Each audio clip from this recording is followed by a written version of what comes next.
Les problématiques entourant la station de filtration du lac à la pêche se poursuivent à Shawinigan. Déjà considérée comme inefficace depuis son ouverture en 2020, voilà qu'on apprend en fait que la Ville admet recevoir de nouveaux avis de non-conformité de la part du ministère de l'Environnement pour dépassement de normes de la présence de THM et de AHA dans son eau. Ce sont des sous-traitants de chloration potentiellement cancérigènes.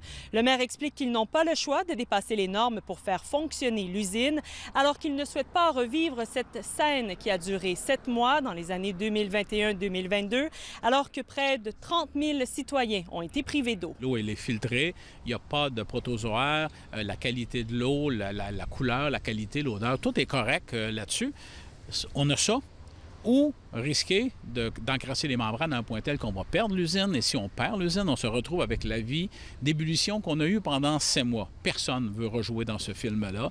Et maintenant, quels sont les risques pour la santé? On nous répond qu'ils sont connus, minimes et que toutes les autorités collaborent, pensons à la santé publique, au ministère et à la Ville.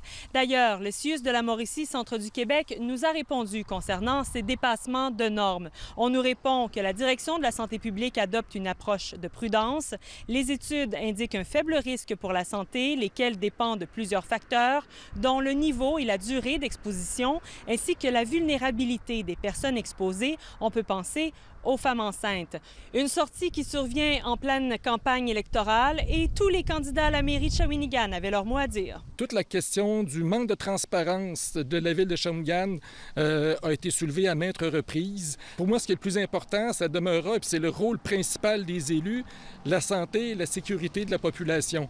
Et je pense que c'est là que le bas blesse le plus. C'est malheureux, en effet. Là, on est au fait de la situation. On travaille à résorber la situation. Il y a des mesures qui ont été présentées là, aux différents ministères et c'est en cours.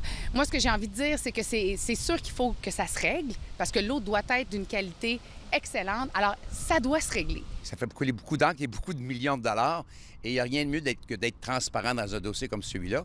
Et on a la preuve encore d'un manque de transparence parce que nul était du journal qui a sorti l'article sur un avis de non-conformité, qui est un avis qui date du mois de juin.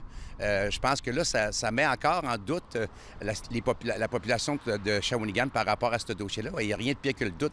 Et concernant la station de filtration et les plans d'action vers cette solution permanente, eh bien, la Ville promet de répondre à toutes les questions et de présenter les derniers détails lors d'une conférence de presse prévue dans les prochains jours.